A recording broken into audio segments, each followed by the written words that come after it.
Tonight, former President Donald Trump is celebrating a victory at the Supreme Court. Justices granted presidents immunity for all official acts taken in office and made it harder to convict presidents for private acts. Our political editor Mark Maxwell has more on how this new precedent could shape the race for president and reaction from local politicians. Mark? Yeah, Mike, Illinois Governor J.B. Pritzker, sometimes floated as a potential Democratic presidential candidate if Joe Biden drops out, reacted today and said this. He said, quote, "When Trump tried to overturn the results of an election he lost in 2020, it was not the official act of a president. Rather, it was the act of a despotic narcissist attempting to overthrow our democracy, to cling to power, and he needs to answer for his actions." But a legal expert we talked to said this ruling narrows down those options.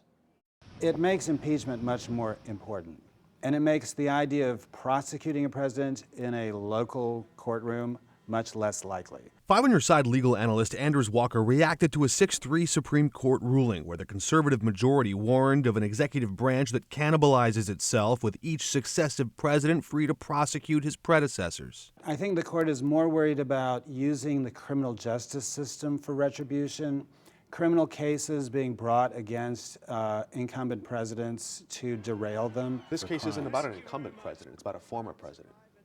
True, but we all know there's an election coming up in November. The court ruling granted Donald Trump immunity from any conversations he had with Justice Department officials, but lower courts must eventually decide whether conversations Trump held with Vice President Mike Pence were official acts. How hard is it going to be to prove that those were private acts? I think it's going to be very hard. It just got less likely to prove that? It got less likely. The court has been very reluctant to step in and say some things are official, some things aren't.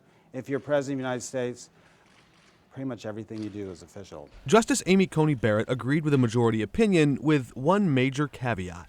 Did this court just say you can legally bribe a president? Maybe. That depends on how you define a bribe. You have to have an official act for it to be a bribe. This for that, and then that has to be an official act.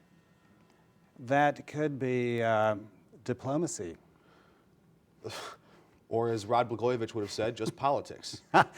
Yes.